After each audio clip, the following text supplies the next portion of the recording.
Naging talunan. Naging gago at hangal.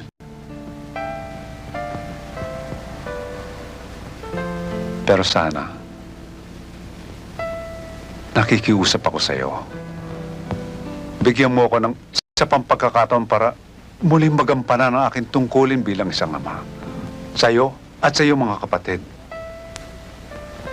Hayaan niyong mapunuan ko ang lahat ng mga pagkukulang ko sa inyo nitong mga nakaraang taon. Dahil yung hiya na ako sa iyo, anak. Tama sila. Mahirap pagpalaki ng isang ama.